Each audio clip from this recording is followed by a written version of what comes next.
Assalamualaikum and good evening to Dr. Shawwal and our fellow classmates. My name is Alieshah binti Rosli. Today, my group members and I would like to present the topic of food security and outdoor air pollution in Malaysia. We will proceed with the first topic, that is food security in Malaysia.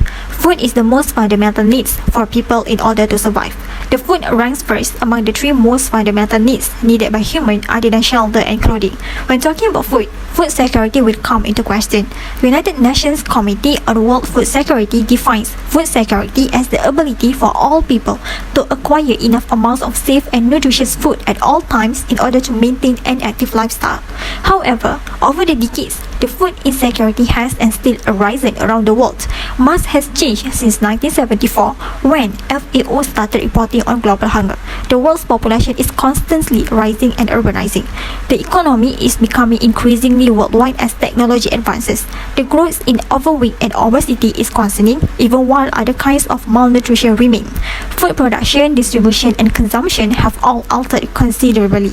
According to the Food and Agriculture Organization of the United Nations, when a person lacks regular access to enough safe and nutritious food for normal growth and development, as well as an active and healthy life, they are said to be food insecure. According to the United Nations, in 2020, an estimated 720 to 811 million people will be hungry, according to the current estimates. As a result of the COVID-19 pandemic, some 660 million people may still be at risk of food insecurity in 2030. 9 billion people will need to be fed by the globe by the year 2050, making the global food security dilemma simple. The COVID-19 pandemic touched the economic, political, and social aspects of each nation, highlighting the problem of food insecurity. Malaysia was one of them. According to the reports, Malaysia has issued a lengthy term of movement control order to curb the spread of COVID-19 outbreak throughout the country. More than 600,000 families from the M40 group in Malaysia have fallen into the B40 category as a result of the COVID-19 issue, according to data from the Organisation for Economic Cooperation and Development. The COVID-19 pandemic has had an indirect influence on Malaysia's agriculture economy, with the DOSM predicting lower food production and self-sufficiency in 2020.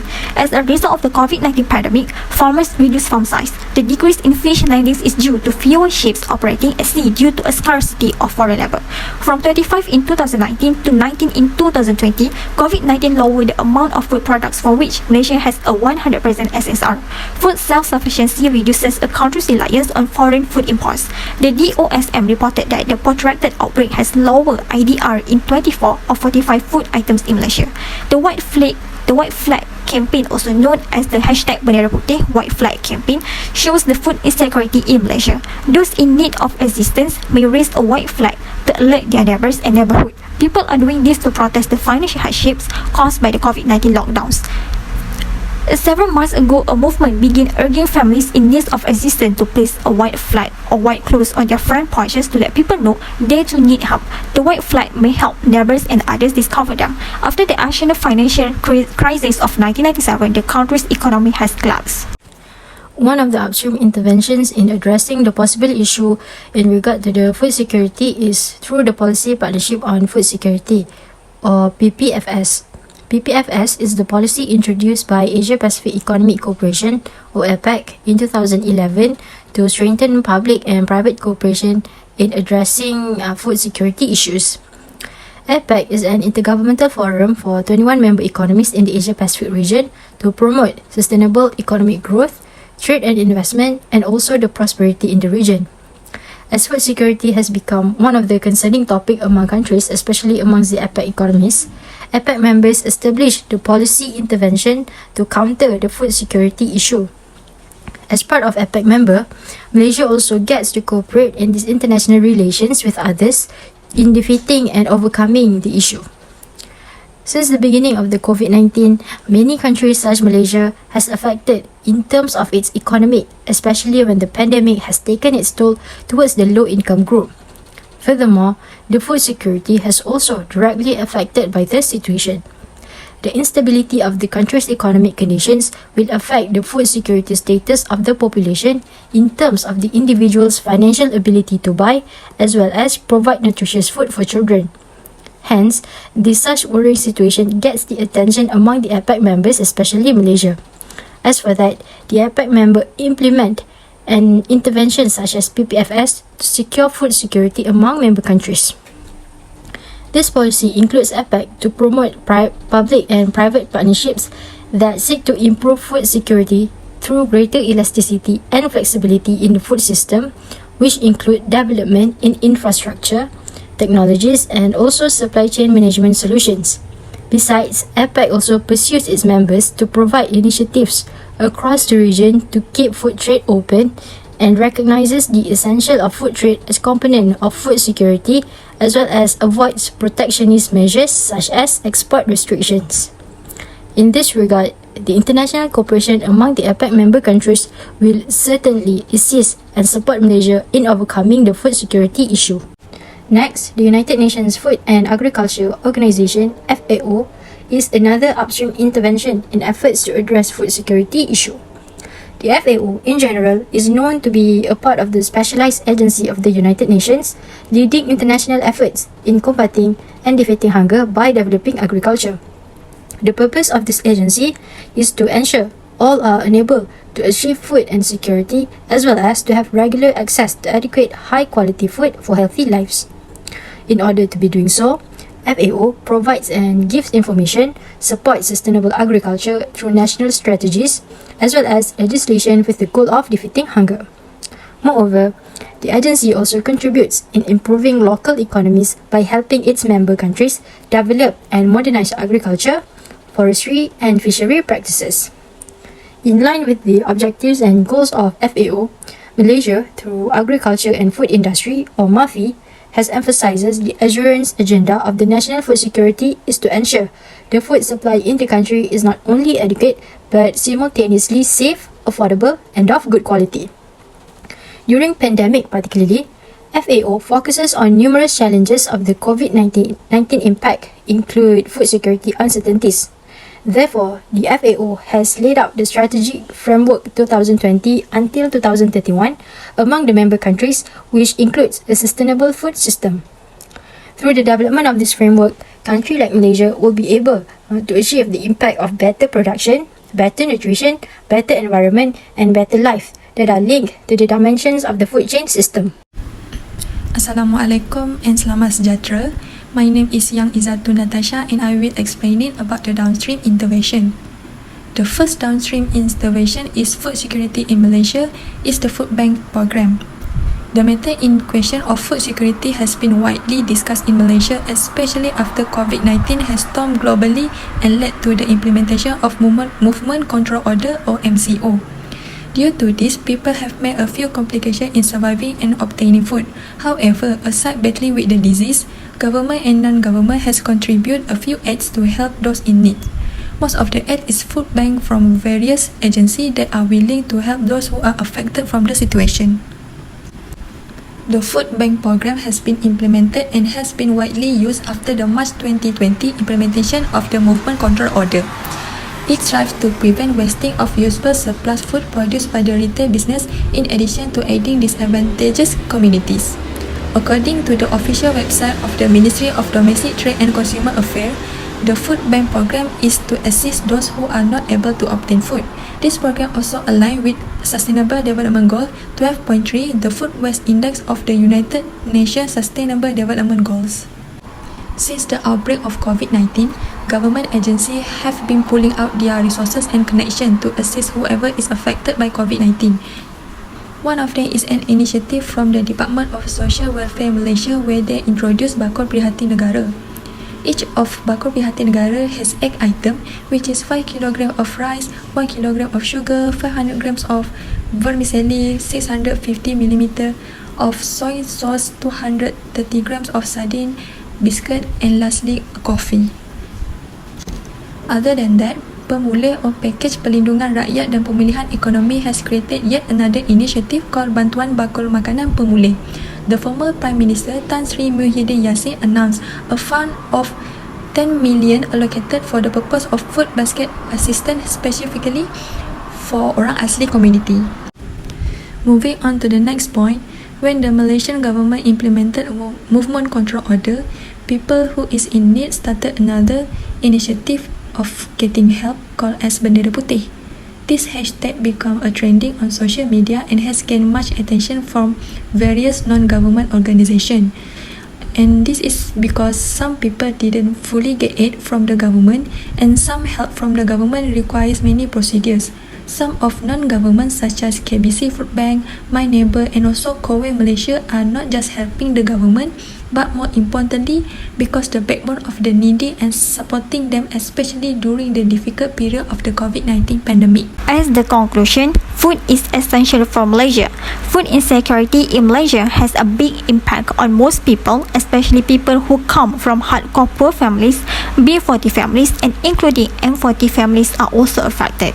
However, with various assistance from the government, state and local government as well as the non-governmental organisation, that is NGO and individuals, Malaysia will be able to overcome this problem of food insecurity from time to time to enable the residents in Malaysia, especially those who come from low-income families, will get sufficient food supply to survive in the period the country is still facing the COVID-19 pandemic. To achieve food security, it is necessary for Malaysia to ensure that all people have access to enough food, can afford to purchase and get healthy food, and can do so in an environmentally friendly manner. Aiming to increase food security, the Malaysian government hopes to elevate its economic standing by 2030 by increasing the country's per capita income. With that, this will indirectly be able to help to achieve the seconds of the United Nations 70 Sustainable Development Goals (SDGs) for 2030 is to eradicate hunger, provide food security, enhance nutrition, and promote sustainable agriculture. Next, we will present the second topic, that is outdoor air pollution in Malaysia. Living things need air to breathe. According to the National Geographic Society in 2012, the invisible combination of gases that surrounds the Earth is referred to as air. Fresh air is said to be particularly beneficial to human well-being. However, over the past few decades, there is no doubt that fresh air is not available everywhere. The air pollution issue has become rising from time to time.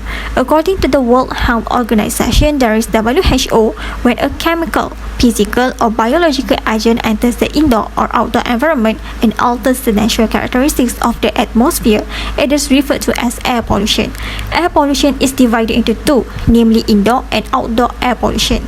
Indoor air pollution can be defined as the presence of particles such as dust, filth or poison in indoor air, which is often created by the usage of solid fuels inside. Meanwhile, outdoor air pollution is defined as the presence of one or more compounds in the atmosphere at quantities and for a duration that exceed the natural limitations of the environment. A WHO study estimates that air pollution kills approximately 7 million people worldwide each year. Humans in low and middle income nations suffer the most from air quality that exceeds WHO guidelines for contaminants by 9 out of 10. The WHO air quality requirements were not reached by 99% of the world's total populations in 2019. Globally, there is outdoor air pollution. Malaysia is one of the countries with outdoor air pollution. Malaysia has rapidly industrialized and urbanized in the last decade, and it hopes to be a developed nation by the end of the year. This process benefited the economy. As a consequence, human activities pollute the environment. Worse, polluted air is linked to poor human health, lowering overall quality of life. Malaysia ranked 50th out of 195 countries in terms of PM2.5 concentration in 2019, with an annual average of 19.36 gram per cubic meter to be classified as moderately polluted. A city or country's PM2.5 pollution must be between 12.1 and 35.4 gram per cubic meter, putting Malaysia at the low end of the spectrum. Outdoor air pollution in Malaysia always happens due to vehicle emission. Malaysia's excessive air pollution is attributed to people dependent on privately owned automobiles. Malaysian roadways have 29.4 million vehicles. There is 13.8 million automobiles, 13 million motorbikes. According to JPJ statistics, the total number of cars on Malaysian roadways have increased from 9,141,357 in 1998 to 32,378,174 in 2020, representing a tenfold increase. In 2020, Malaysian carbon dioxide emissions from automobiles are expected to rise to 148,939,600.40 tons from 42,050,242.20 tons in 1998. Ministry of Transport's 2019 National Transport Policy 2019-2030 emphasized Malaysian automobiles' greater carbon emissions. As for the outdoor air pollutions, there are also several upstream interventions that are implemented to tackle down the issue. Firstly is World Car Free Day. World Car Free Day is a campaign that takes place every year on 22nd September around the cities globally. This campaign is originally launched by World Car Free Network in 2000 and recognized by United Nations Environment Programme or UNEP. The design of this campaign is to encourage the motorists of going car-free for a day and to highlight the benefits of doing so. The main benefits of giving up the use of cars for a day is to reduce air pollution and to promote walking and cycling around cities in a safer environment. Other than that, it is also to raise awareness about the concern of air pollution among people as well as towards the reduce of emissions. As vehicles such as cars or motorcycles being the most majority transportations on the road and becoming the biggest contributions to the air pollution, this type of campaign is a right and precise solution to reduce the emissions released by these vehicles towards the air. For example, this campaign has yielded a good result when Day Without a Car in Paris, France that took place in 2015 enabled to reduce exhaust emissions by 40%. Moreover, due to its promotion of walking and cycling, it as well benefits the people in various ways. For example, ensure individuals' healthiness by participating in some exercises and also to lessen the traffic congestion around cities.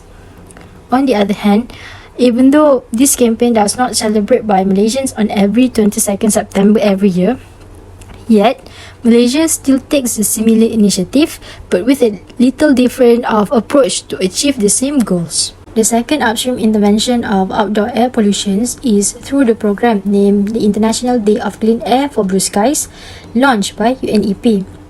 This program is facilitated by UNEP on 7 September in 2019 at the 74th session of the United Nations Assembly to fulfill the certain goals for the good of environment.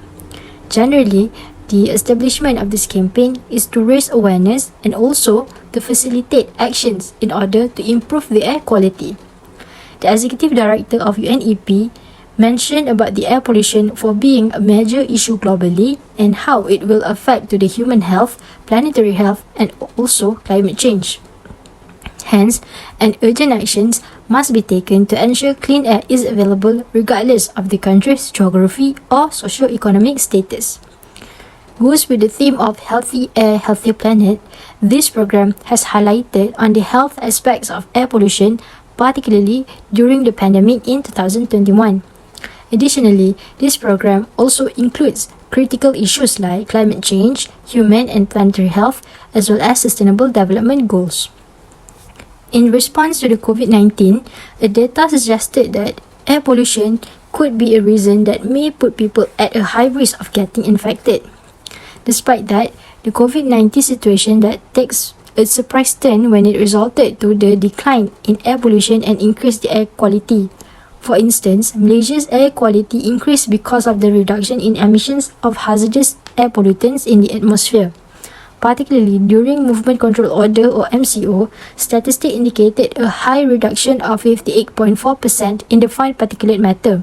This is all due to the fewer number of vehicles on the road and suspension of the operation industries. As for that, the implementation of program as International Day of Clean Air for Blue Skies have some extent encourages the interest of international community to not only protect health from the air pollution but also to achieve healthy air and healthy planet. Next, I will explaining about the downstream intervention of air pollution in Malaysia. The issue of air pollution in Malaysia will not be denied anymore. Government and non-government have given out full cooperation in combating air pollution issues. There's a campaign, an education program and also a few forces of objection by the society. As having a clean air is one of the human rights, Greenpeace and Cerah Anti-Haze Action has put a protest toward Malaysian Human Rights Commission or SUHAKAM regarding the right of having clean air. From the official website of Greenpeace, the complaint that they had made to SUHAKAM is focusing on reaffirming the rights of haze-affected population, and the complaint calls for the development of domestic environmental laws and regulation, as well as the enhancement of company human rights practices based on the UN framework. Meanwhile, a government agency such as local authorities including Shah Alam City Council or MBSA, Dewan Bandaraya Kuala Lumpur DBKL has implement Hari Tanpa Kenderaan. According to Senior Fellow of the Institute of Environment and Development or Lestari from Universiti Kebangsaan Malaysia UKM, Professor Dr. Ahmad Faris Mohamad said that MBSA implemented Hari Tanpa Kenderaan program insya-Allah on the second Sunday of every month. Another mitigation that can be seen in fighting air pollution in Malaysia is the encouragement of using public transportation. Former Minister of Sport Anthony Loke Siu Fok said that only 20% of Malaysians currently use public transportation. In line with the National Transport Policy or NTP 2019 until 2030, the government aims to reach 14% public transportation usage during the next 10 years. The reason why the government wants to encourage the society to use public transportation is because it minimizes the number of individual driving single occupancy vehicles. As the conclusion, outdoor air pollution in Malaysia is in a worrying situation and needs to be given a lot of attention from time to time.